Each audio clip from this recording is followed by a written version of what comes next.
gentlemen, please welcome to the stage Bounder and CAD. Good evening, ladies and gentlemen. I am Adam Drew. I'm Guy Hayward. Yes, you are. And together we are musical comedy duo, Bounder and CAD. AKA the posh Anton Deck. And apparently with a highlight of Amy Craddock's week, but it's very lovely to have you back if you are indeed here. So this is now how many shows have we done online, Guy? Number 3, and that makes this our 4th. Good old counting. It's really hard to sort of count and reverse on a webcam. Anyway, yes, it's our 4th online show, because what would we normally be doing, Guy, in the way of shows? We would be right this moment preparing to go on stage at Brasserie Zedel with a curtain not dissimilar from the one behind me and Adam in this video at Brasserie Zedel in Piccadilly, probably opening soon. Yeah, actually, are they opening soon? They may be opening soon. It's still TBC, but there have been rumblings about early July, which we're very excited about. But yes, the Guy has appropriately enough matched the colour of his merino base layer to the curtain one. Hello, Kimberley. Hello to you both. A welcome break from busy week of moving home. Apparently, the number 2 most stressful thing you can do in your life. So, what's number 1? Kimberley, we're with you. What's number 1, Guy? I think dying, or someone dying around you. Dying is pretty stressful, from what we've heard. Well, Kimberley, welcome to your new home. Thank you for welcoming us into your new homes through the magic of the internet. So speaking of the magic of the internet, it's quite special how we're able to get into all your homes, making us feel like burglars. But, Guy, what's the drawback? Because we are obviously a musical comedy act. We normally sing. Can you think of something that might be nice to sing right now? Oh, yeah.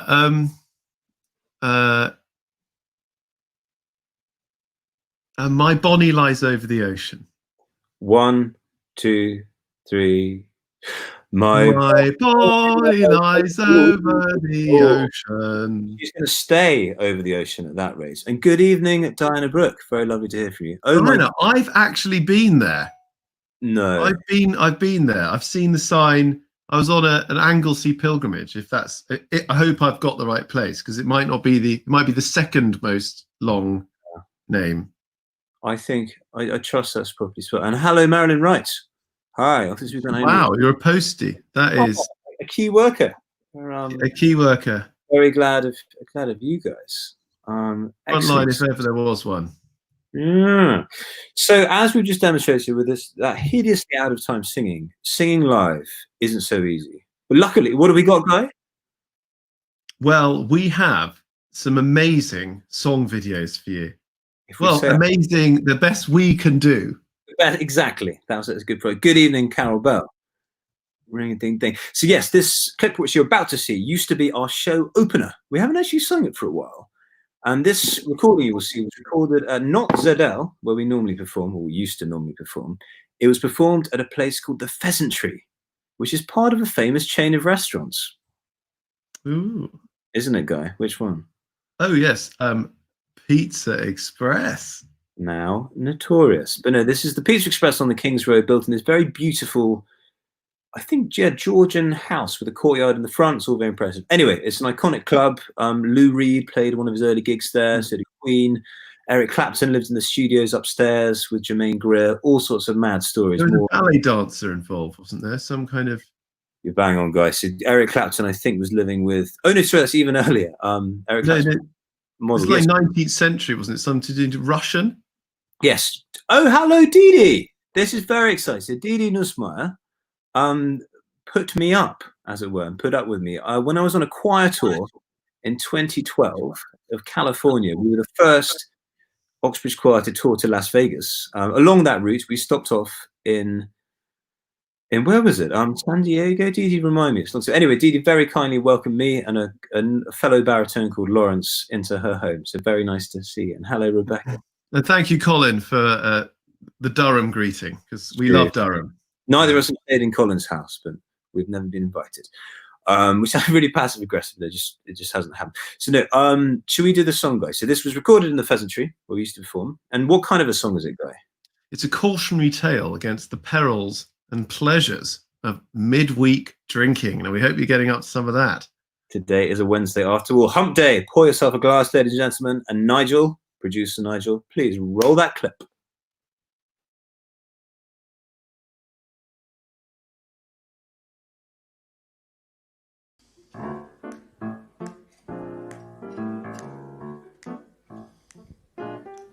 Well, it's been a long day, and you're looking a fright. But you gotta get down, 'cause it's a Tuesday night. Well, that doesn't sound right, but you can't help but think, Surely there's no harm to go for just one drink.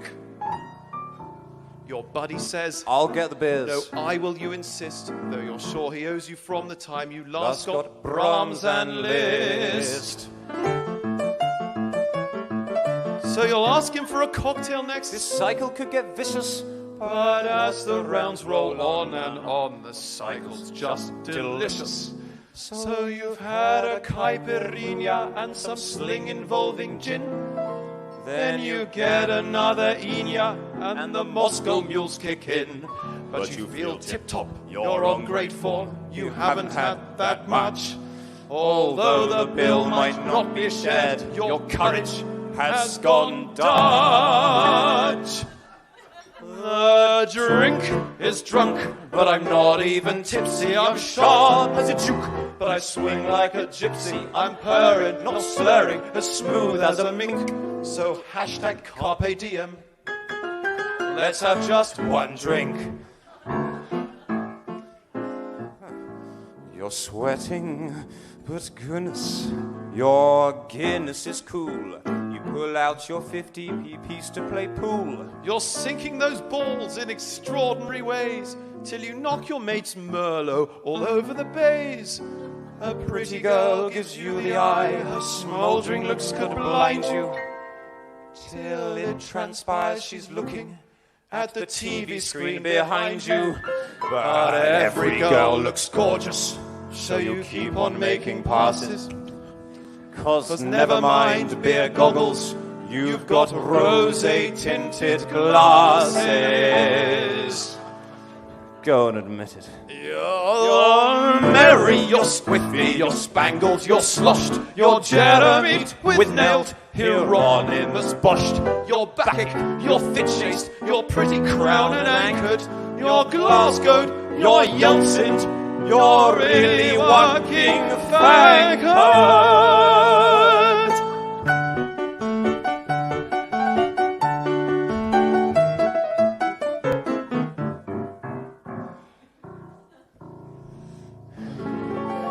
You wake beneath a hedge because you couldn't get a cab. Your duvet is the Telegraph, your pillow a kebab. You'd fret about remembering the things you did and said, but you feel like Jackie Chan has done his work out with your head. You have to get to work, oh God, but hope is not forsaken if you drag yourself to forage for some Panadol and bacon. Your breath's apocalyptic, your face feels like a frog. The only way to ease your pain is hair of the dog. The drink is drunk, but I'm not even tipsy. I'm sharp as a juke, but I swing like a gypsy. I'm purring, not slurring, as smooth as a mink. So nunc est bibendum, YOLO. Let's have just one drink.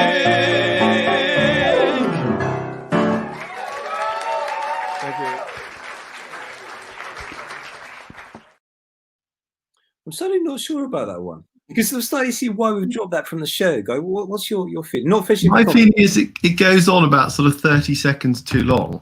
I was going to say 2 minutes too long. Nonetheless, it is Maybe too much. You wrote it, so I didn't want to be rude. I know it was one of my earlier works. But Kimberley, I'm glad you like it in your new house. And hello from Tedburn St. I'm Mary. really liking these location-based. Elton comments. Road. What a wonderful name. A lot of names there. Now, I don't understand that. What does that that mean? is extraordinary. I went past. I was walking past a castle the other day, and apparently one night of the year, Edward II screams out because he was literally poked up the bum. Yeah. But That's how he died. A very charming historical aside, go. But Owen, please explain who is Esther, and what do you mean by poked up? Once we know, we'll consider that suggestion. Colin, thank you. Hinge and Bracket are inspiration. to We are us. lucky. We So have we- wasn't one of their writers Giles Brandreth? Ooh, sounds very possible. Yeah, well, Colin. we've met him, so that's the only reason I Oh, brought it up. Yeah. Well, did he appear later? No, that was the other week. Maybe he did. Maybe he did. All right. So something I neglected to mention. The other exciting element of this online show is the quiz. Because everyone loves a quiz. I was doing an online quiz only last week, as I have been doing every week. And Guy, please explain what kind of a quiz is this? Is there a it's an alternating factual and personal question quiz. And so one of us is going to ask, we don't actually know whether it's going to be factual or personal at any one moment. So we have to be on our toes. All right, Guy, on those toes, please, because your first question is a factual one. Now, number one, playing to your interests. And hopefully we'll be pleasingly nostalgic, because usually after gigs, Guy and I, I'm not afraid to admit, like to relax with a drink. Guy's drink of choice is the Negroni. Correct, but you can't have the point for that. Your question, Guy, is what is a Negroni made from? Because goodness boy, you've had enough of them. You ought to know. What would you say are the constituent elements? Campari. Very good. Gin. Yes. And vermouth. Rosso, correct. I'll give that. Yeah, Rosso. 1 out of 1. Vermouth Rosso, like our friend David. Lovely. Well, that's your question done. Do you have one? Well, so how many times is wine mentioned in the Bible? Good grief. That's quite hard. No, it's just a sort of, ballpark. All right. Noah gets drunk on wine after the covenant. Way to celebrate a rainbow. Jesus turns the water into wine. Yeah. And I'm going to go with miracle. It's a party trick, a big party. It's very good. I'm going to go with 2 because there's the only instance I can remember. What's the correct over 500 times. Oh, make of that one. That's a lot, even for a normal book. That's a lot, It's like ridiculously lot for a normal book. It's a very high alcohol content. What would the ABV of the Bible be? NJV. Yeah. Anyway, that reminds me, Guy, because you know how they say that in the Inuit language, I hope I use the correct word, they've got loads of words for snow. And similarly, in our language, we've got loads of words for being drunk, which is partly what inspired the song you just heard, ladies and gentlemen, and indeed the refrain where we're cycling through all those fun expressions for being blotto. You can invent any word you like, can't you? Sort of, and then you can sort of make it sound like drinking if it's in the right context. Hello, Callahan from Callahan. Speaking of booze, not meaning to stereotype, but ladies and gentlemen, all of you, do you have any favourite expressions for being a few sheets to the wind? To use one of them, a little bit sozzled. There was a lovely description I was sent the other day. Adam Dant, who's this wonderful artist friend of ours who makes these amazing maps, did one of Viral London, it was called. It was sort of like a history of outbreaks. And there was a story about a guy who was thrown into a plague pit during the Great Plague of the 17th century. Only to recover, he came back to his senses as he was flung onto the plague pit. And his excuse was, "I have had more victuals than usual," which I think is a very good line. Squiffy, that's a very good one. Carol, we approve. That was in our song, wasn't it? Marius with Squiffy. Any others? Just your favourite drunken words. Drunken words. Bladdered, yes, Colin. Gazeboed is one. That's a good one, isn't it? Bladdered is, pleasingly anatomical. Sloshed, I agree, onomatopoeic. Keep them coming. And what are you drinking? No guy's on his Negroni. What's everyone else on? All right. Okay. And if you have any questions, ladies and gentlemen, the quiz is not exclusive to Banner and CAD. Fire away. Ask us anything you like. Go deep. Go deep. Or actually, or light, or not deep at all. Go shallow. Go shallow as well. What was it Oscar Wilde said? Sort of only superficial people are profound, or something like that. Swallowed. That's wonderful. I wish I could hear that in the true Scots accent, which I should not demean with imitation. 3 sheets to the wind, Kimberley, yes. I wonder where that comes from. 3 sheets. Drunk as a skunk in from California. Thank you, Dee Dee. That is a good one. That is a good one, indeed. Pixelated. Hello. That's new. I like is that referring to your vision or how you end up on those CCTV? Passionfruit martini. Or it just sweet tooth, clearly, Amy. And where's the best martini in the world to be had, Adam? Oh, well, luckily enough, Guy told me for this. This is at the well, you took me to the Connaught where Yeah, we it's, were tasting with this. it's the Connaught. Yeah. The whole elaborate theatre of the martini there, Guy. What does it involve? A trolley being pulled out, and Everyone.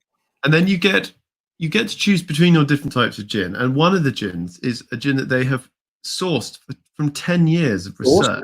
Word for being drunk. Sorry, I can't help but hear words for being drunk. Sorry. Yeah, good. And then you get to choose whether you're having it dry or dirty. Is that right? Yep. Dry That's or, what yeah.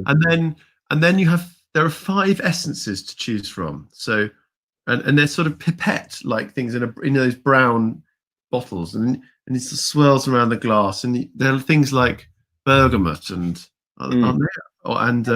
grey, I believe. Oh yeah, there's some amazing flavors like a lavender as well. And then he does this sort of crazy thing. You get this amazing ice that they've made in this extraordinary thing that isn't it? It's one of the most. It's sort of. It actually made me think. You know, you go to, let's say, a temple or a top of a mountain to sort of reach some kind of zenith, but actually, this martini got me there. Very quickly. Well, that's why there are so many references to wine in the Bible, Guy. It's all taken. Meanwhile, back to the comments show. Thank you. Beautiful evocation. We're not being sponsored, but check out the comment. Ratted, I agree, is a very, very fine word. Aggressive. Our Rat Pack influence. Now, Colin, I'm glad you asked, because I think Kimberley asked this as well, and I've just found out the answer. So context, without giving away too much inappropriate detail. So I lodge in a flat, and this is a portrait, as I suspected, of one of my landlord's ancestors, who I'm told was usually referred to as Uncle Simon. Was that right? William, wasn't it? William? William. I was so bad at remembering names. I told you this before we started, and you forgot. I did, because you've been able to remind me. Uncle William, and he was my landlord's grandfather's great uncle. An amazing detail, which we're going to zoom in. I'm going to take a little tour. So as you'll see in the picture, he is holding. What's he holding, Guy? What do you reckon that might be? A cigarette lighter or something? Close. Think tobacco, but up the nose. Oh, snuff. And hey presto, believe beneath it, the artifact itself.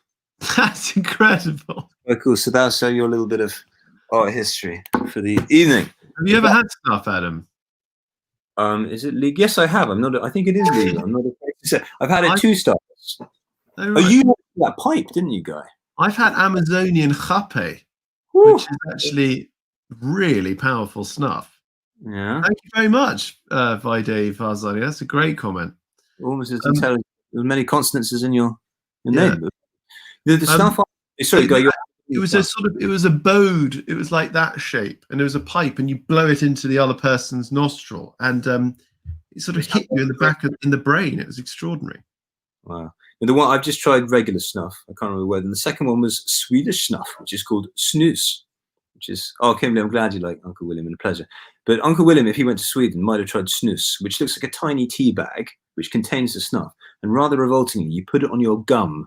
So you just stick it in your top jar upstairs. Oh yeah, and it just exactly because of the high concentration of capillaries, something like that. It goes into your cheek, and then it makes you feel really quite sick. And the 2 gross other side effects are, number 1, that a lot of Swedes now have a sort of hole in their upper gum. That's like snus hole. And secondly, this is hopefully interesting for the girls. You don't often get to see urinals. You're not missing too much, but urinals or urinal in Sweden are full of these little discarded, spat out little packets of snus. So if ever you're left wondering why these miniature tea bags are in a urinal or urinal in Sweden, that is why. So is it time for another song?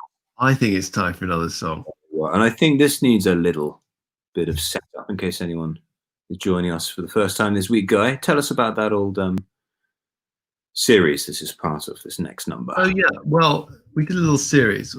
We're still doing a series called Talk Lyrics, which is basically where we decide that some songs and their lyrics require a bit of a talking to and a bit of an investigation, really.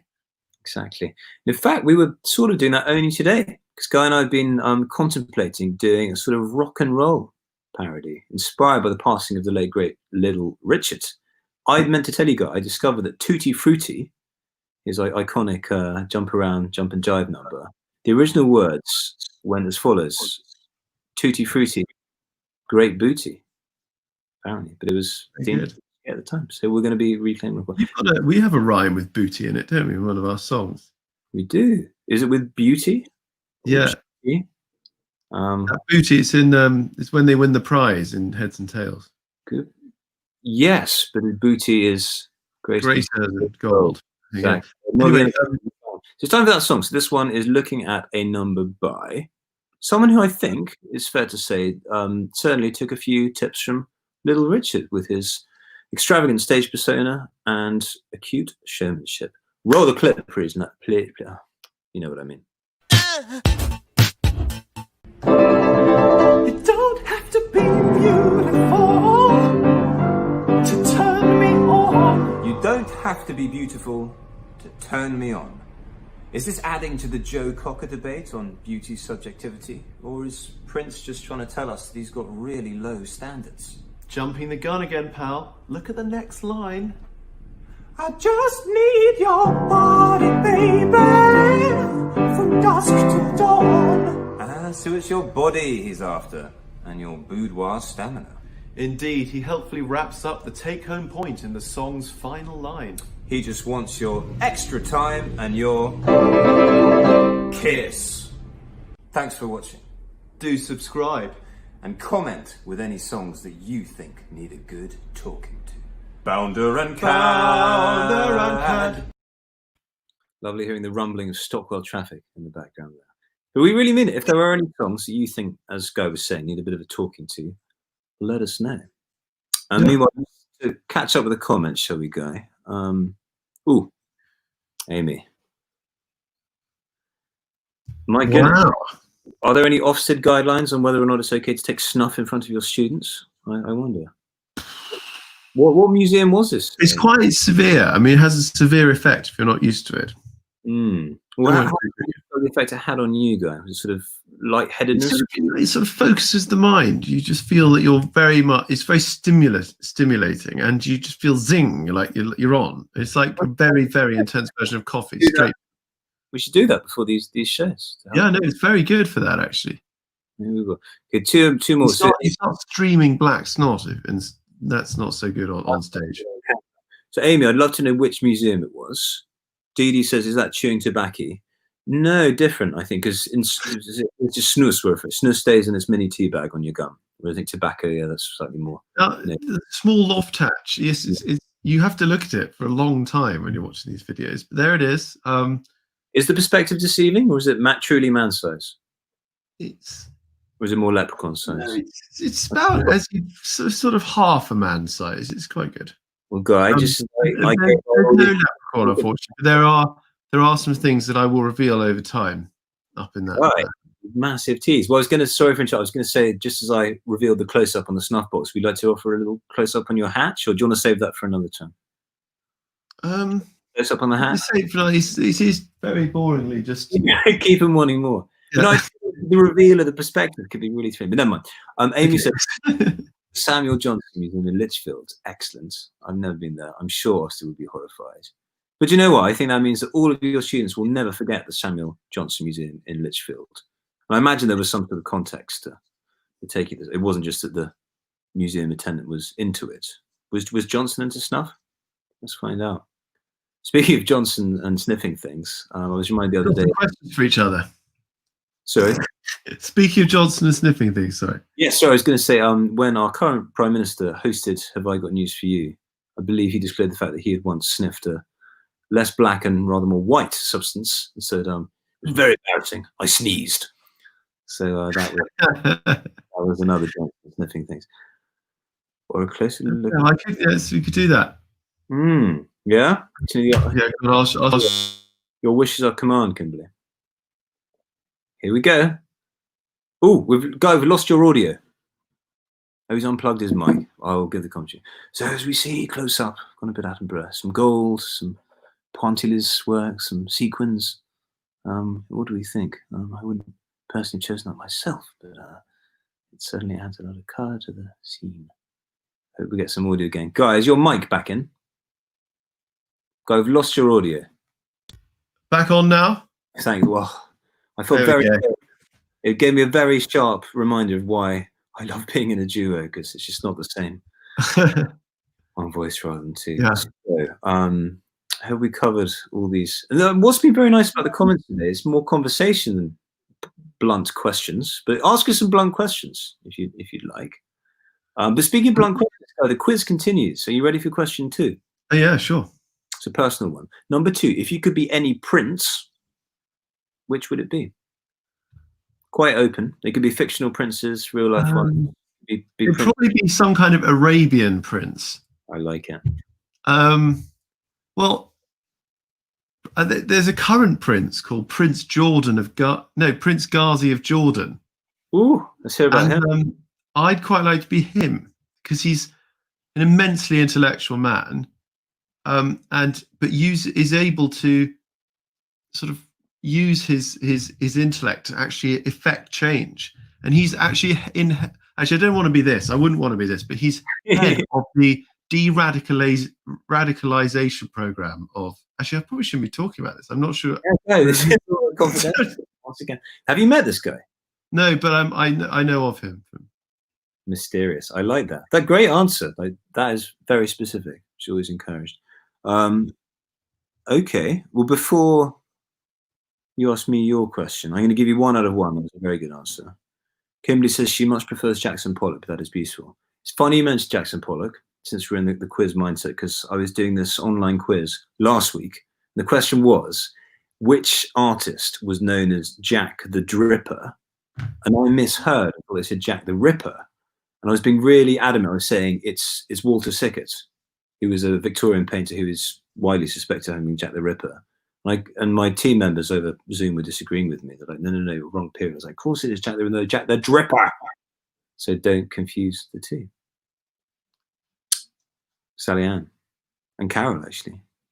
Ooh. Adam, I think, we can see the live comments, everyone, even though they're not coming up on your screen, Yes, which is why we're jumping ahead. Here we go. Here we go. One for Guy, I think. Well, in my other life, I go to cathedrals, and so I'm actually looking forward to going through one of these big doors and just letting rip with a bit of song in a cathedral. That should be next Monday. Wow. We're roaring. Meanwhile, I'm looking forward to spiritual enlightenment through a martini, as Guy describes. So it's all very... Are you going to go to the Connaught? I think I might have to. Or the other one, really good one, supposed to be at Drake's, not the Taylor, but there's a bar called Drake's, I believe. Oh, you're right.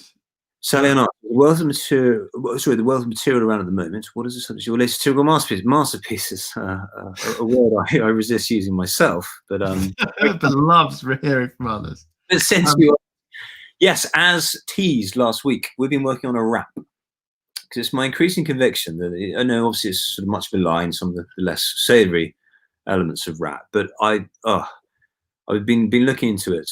And there was a professor of poetry who was saying actually rap contains a much richer variety of rhyme than most poetry does. So we're working on a rap, Sallyanne. So you can look out for that. Oh, very. I love that. Thank you. We love that too. And sure, yeah. We love you. We should this is a really good one because this actually reflects our shtick. Because Guy, I think you can go first because I think you'll probably know mine. Well, I've been going insane the last few weeks on electric gadgets. Which is why we lost your audio just now, didn't we? Yeah, it's true. Electric gadgets or manual instruments. But these sound editing programs you can have, there are lots of electric coded gadget type things where you can make music out of stuff like that. But there is something just really human, actually, about just recording normal instruments. It's very easy to make it sound like a machine. I think so. I'm into human music. Meanwhile, I'm manual all the way. Case in point, I love reading books rather than Kindles, looking at screens. Get too much of that. So yeah, the feeling of the thing in the hand. I suppose some of these gadgets, guys, enjoy. Sallyanne, I didn't really answer your question probably. We're working on a rap, but the subject is the Reformation, which, as Guy wisely pointed out, isn't exactly current, but it's kind of still going on in a way. We're trying to find a topical topical twist on it. So that's the subject. Kimberley asked about the tap dancing. It's on slight hiatus, but I got through 7 weeks of the online course. Guy, how's yours going? Did you? Oh, Adam, did you? I haven't done anything. No, it's 7 weeks. Been working on your gadgets. Well, on and off. Oh, mate, that's amazing. Well, I better get going. But you know what? I'm going to share the link because it's so good. She's called Talia Morgan. Where has it gone? Here she is. And I'm going to try and send it to Nigel, and then Nigel put it up. We'll be able to share this. Anyone wants to learn tap dance, here it is. And this goes for you as well. So that's what you need to get on. So I'm sure Nigel will put up that link in just a minute. We could post it on the video afterwards. But thank you, Kimberley, for asking. Kimberley, you a dancer? I think I've got a question for you, Adam. Oh yes, question number 2, in fact. Now this is How did Prince's feud with Michael Jackson come to a head? Oh, great! I'm just imagining it already. There have been a lot of like high shrieking falsetto and snazzy dancing. I've no idea. Should I try and guess? Yeah, I think probably over who reserved the right to sing falsetto as high as they did. Falsetto, like airspace, a bit like how when you're flying a private plane. No, it's very, very. You'd never guess it. But basically, they had a table tennis game, a ping pong game. Guy, very and Prince won, and Jackson was so annoyed that Prince won. He like stormed off, like really, like badly, and it was like it sort of symbolized their relationship or something. That is really extraordinary. In fact, there's a really cool series on Sky called Urban Myths that are about exactly this sort of thing. Like there's one about the time when Grace Jones was burgled when Andy Warhol was supposed to be coming for lunch, and it all got a bit out of hand. That sounds exactly the kind of story that enjoy these sort of unlikely sort of celebrity encounters. There's I've got another question, which is just because it's too good. It's too good. That one, that was amazing. What award did Prince win in 2006 that was not to do with music? Not table tennis, presumably. No. So, but he beat Jackson, did you say? Yeah, he did. He beat Jackson, and Jackson stormed off in frustration. I should have guessed table tennis, but you said no. I once was into table tennis when I was a child, and it's the most frustrating game. I mean, you can go. I almost lost it. I mean, I had some existential crises because of missing shots and things. But what was it, Guy? What was the award?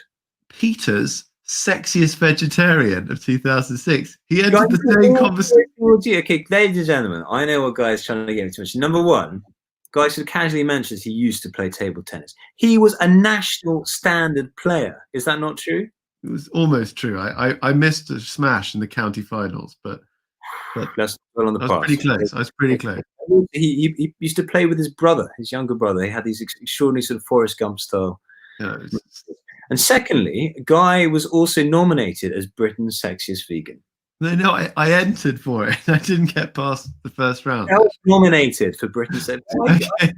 If I look like Guy, he's no longer vegan, sadly, so he's no longer eligible to have another crack. But okay, some more questions. So Amy's missing Lichfield Cathedral. It's going to be a fun one. Colin is referring to kitchen utensils, but hey. Oh, we see. Colin, I'm really in terms of electric gadgets or manual instruments. I see. I still want to know who Esther is and why we need to give her a ding dong. I find electric gadgets in kitchens always don't work. I'd imagine. So I'd say manual instruments just because they're better. I mean, it's got to be manual. And Colin, actually, something I particularly enjoy doing manually with a utensil is wakening garlic, which is something I discovered while in Thailand, traveling around. It's about how if you slice garlic, apparently you won't get as much aroma, whereas if you sort of smash it with the side of a blade, I think it breaks the cell walls. So I learned that from Jamie Oliver, actually. Jamie Oliver taught me that. You didn't even need to go to Thailand, did you? I did. No. Claire asks, Cook with an E, have you learned any new skills or hobbies since lockdown? I have indeed. Whereas, so here it is. Hello, Claire. I've been learning to tap dance. Guy has not. But Guy has got his digital instruments outside. Digital marketing is the kind of reason that you may actually be watching this video now. It's true. Work every day. And I've been learning sound editing. I mean, it's quite geeky actually, but weirdly I've enjoyed it. It's kind of essential. They're actual tools. They're like skills and they're like tools. It's like having a knife or a kitchen utensil. Awakening garlic. It just does, if you're a comedy musician, that's what you need to do. Claire, how about you? We'd love to know. Ooh, Dee Dee asks from California, have you all heard of Jomulus? Heard about it. Allows you to sing or play at the same time. This is a game changer. So, because we've sort of showed concepts around the fact that you can't sing or play at the same time on the internet. My orchestra is testing it now. Dee Dee, let us know how it goes. Of course, Dee Dee plays with wonderful, I think, the folk orchestra of Santa Barbara, among various others. Please do share that. Kimberley only done drunk. She wouldn't be the only one. Jomulus, that's a good thing to learn. And time is running away. I think it's time for another song. Very fast intro. Ladies and gentlemen, so this is a song from a little while ago, and it's technically illegal. It was almost illegal. It's about a famous British actor who took out an injunction to stop a story from circulating in the news about how he paid a young lady a lot of money to perform a slightly surprising service. Now, we wouldn't dream of breaching a Supreme Court order by telling you who the famous British actor was and what he did. But on an entirely unrelated note, we'd now like to talk about Lord Grantham of Downton Abbey. I've actually forgotten my lines now, Adam. It's been a while since we've done this segue. 2 years ago, Guy, where did we perform? Highclere Castle, also known as Downton Abbey. And we I've actually completely forgotten this. I've got a complete blank going. For a fun party beast, we decided to concoct a fictional scenario to imagine what might happen if Lord Grantham, fictional character, were to be possessed by an unorthodox desire. And this is genuinely recorded in the library of Downton.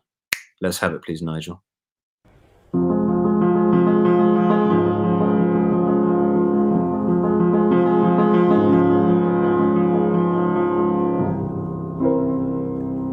Lord and Lady G slip into bed.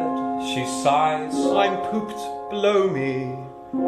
His lordship coughs, his cheeks turn red. I'm fine, Sure, you know me, but not what's in my head. oh darling, Yes, how pleasant. Go on, let's play Stuff the Pheasant.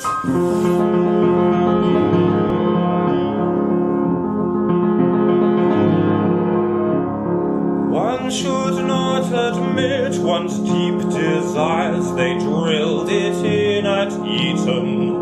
Cold showers, raga games and choirs. Being fagged and being beaten only fuels the fires. Behind these masquerades, he's less Earl Grey, more 50 Shades. Cross your legs and grin. Polish the cricket cups. Turn away from sin. Wanting to stick it up. Just don't go near Mrs. Patmore's rolling pin. Am I trying to fill a void? Oh God, call Dr. Freud. Is that a hemorrhoid? Simply wouldn't pass. Oh bugger, what a fuss. Just put it in your... I'll call a high-class girl. Hello, aren't you an earl? Is that a toy? And then before he'd blinked, a toy was thrust into his... At the country fate, pillar of the straight and narrow, called upon to judge the biggest marrow. Elegance and charm probably could disarm Clooney. Who'd have thought he'd share a sport with Rooney? Isn't discretion a good part of valor? Come on, keep mum. The public has a right to know. Yeah, it's disgusting. Wanna read about it though? No, I'll suppress it. You can try, but tongues will wag. Can't have this getting out. Ordered me to wear a gag. Darling, What? all right. Oh yes, I'm fine. 'Cause frankly, here's the bottom line. Should you hear temptations clarion, You just keep calm. and carry on.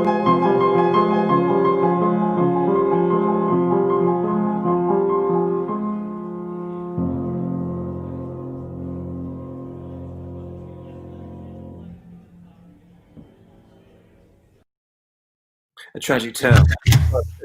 Straight on to the question. Go. Question number 3. Okay. Actor Hugh Bonneville plays Mr. Brown in the Paddington films. Yeah. Who directed the physical comedy in the Paddington films, Guy? Well, funny you should mention that. Cal McChrystal. Ah, who's he? Someone who actually split us into a true form of Bounder and CAD. Separated our characters. He's a director, and he directed us. And what else has he done? That was a real setup for just... But there's more to Cal than having worked with us. Yeah, he's worked on One Man, Two Governors. Superb. The Mighty Boosh. Cats, the movie. Less good. Which everyone likes to diss, but I actually really enjoyed it. That's the first I've heard. Wow, very bold statement. I actually liked it because it was sort of surrealist, like not knowing where you are. And I love the T.S. Eliot poetry, to be honest. I think it was. I found it so bewildering. Anyway, that would be another show, I think, because we could go on at some length about the merits of cats. So that was my question. Well done, Guy. Yes, but I bring it up in a very name-dropped way because Guy and I worked with this wonderful physical comedy director, Cal, in orchestrating a sort of ballet routine to a number of ours, which is a setting of the operatic number Offenbach's Baccarat, which of course is the French. It wasn't Cal that we did it with. Completely wrong. Sorry. Let's move on. Yeah. My question, please, Guy. Sorry, what? Oh, your question. Number 3. Okay. How? Because we in that song we have tongues will wag. You can try, but tongues will wag. No, I'll suppress it. All about the. I can't remember the words. The journalist bit, basically. Yeah. Your dad Oh, was a tabloid journalist. correct. How has his profession affected how you write songs, and what skills has it given you in growing up with a father like that? Short answer. Number 1, concision. Appropriate enough. He always says that he gave me a good journalist named Adam Drew, just 8 letters, nice and symmetrical. You can fit that in there. And secondly, love of wordplay. I still to this day enjoy passing the newsstand and looking to see what the Sun has spun of the day's news. There'll be some quite hilarious headlines in recent memory.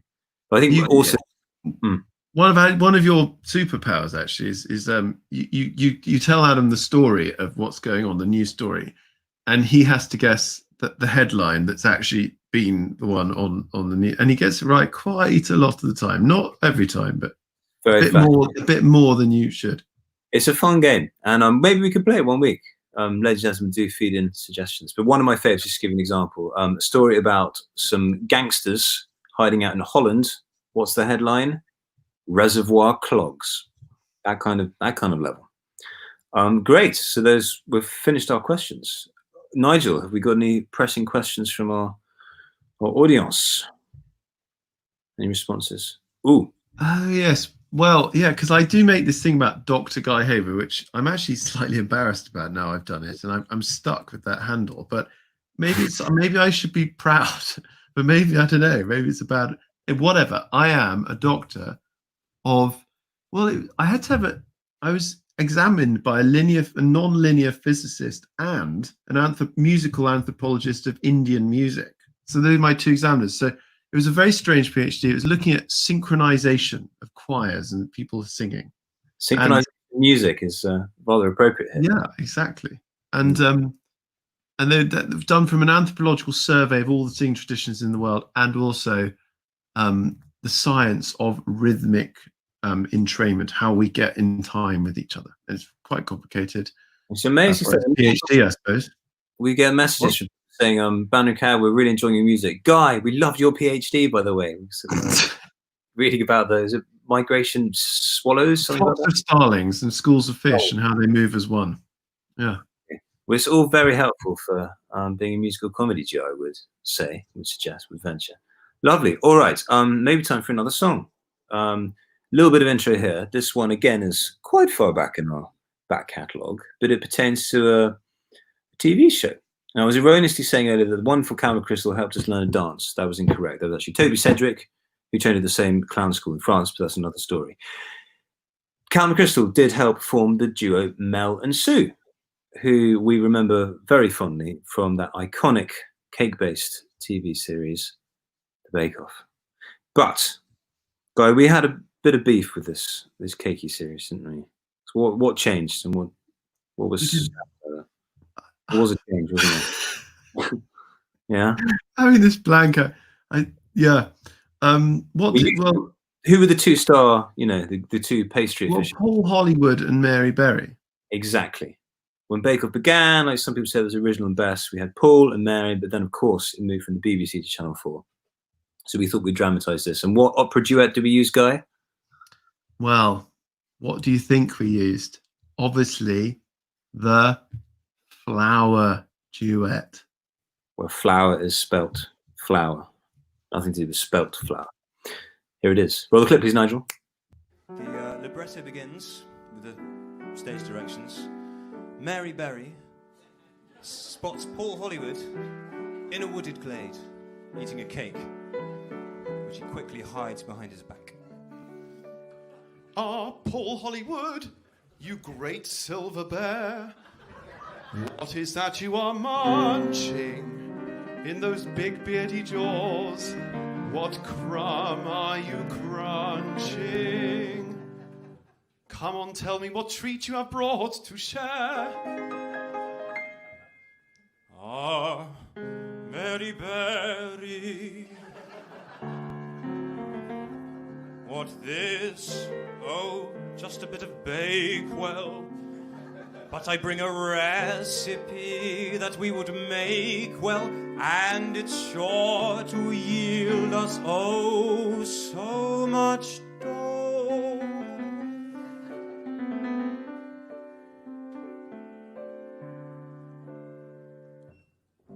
Flour, milk and eggs, big white tent.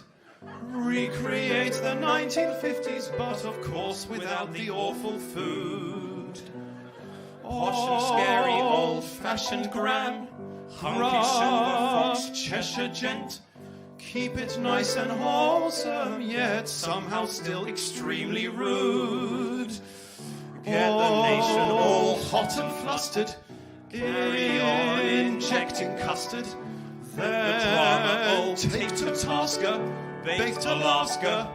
Oh God, that cake has just been thrown into the dustbin. Oh, let me try those such lovely tarts. Oh, if I spot them with a soggy bottom.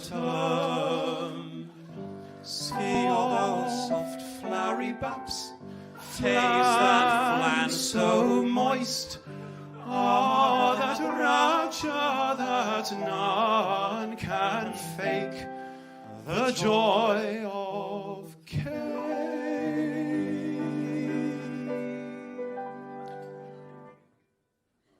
Wait, Mel and Sue say there's been a takeover by Channel 4. I can't bear it to think we'd have to judge cake over phone-ins with ad breaks for sure. Hold on, the payoff on this could be royal. I'll get a far bigger piece of the pie. We'll show the beep that we're loyal. Cross your heart and hope to die. Oh, look, a brownie, what a delight. Come on then, Mary, take a bite. Yummy nuts. Chomp on these sticky buns. Butter up your crumpet and go on, have a little sniff. Grease up your tins. Crack out those whites of egg. Show us at wrist action and beat them till they're stiff. Nothing fussy or highfalutin. Bring on the gluten. Cream is clotted, dick is spotted. Oh, crumbs I ooze with passion. That brownie must have had hashing. Who's finished all the cake? Hungry now. Scoffed it by mistake. Send arrows and crunchies. Mary's got the munchies. Flour made of spelt. Milk made of hemp. Sod the recommended daily intake. Let us eat cake.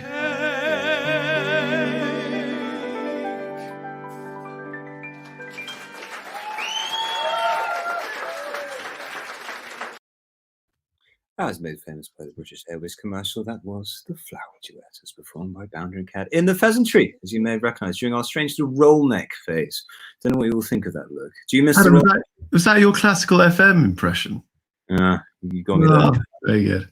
Yeah. My microphone arrived, by the way, for the voiceover stuff today. So Good. people don't need to hear that. Okay, so we've got some more questions. Mark says hi from California. Hello to Mark, Didi and Marky, who made me delicious pizzas that time I stayed at their house. I still have very fond memories. Hope you're both doing very well. Would you like to answer Kimberly's question, Guy? Well, it's Kimberly asks, what is your favourite movie of all time? Okay, right. What my favourite movie of all time? I can give mine while you think, if you like. Mine's the Talented. I do. I like Harry Potter. I'm afraid. Bingo. They're great.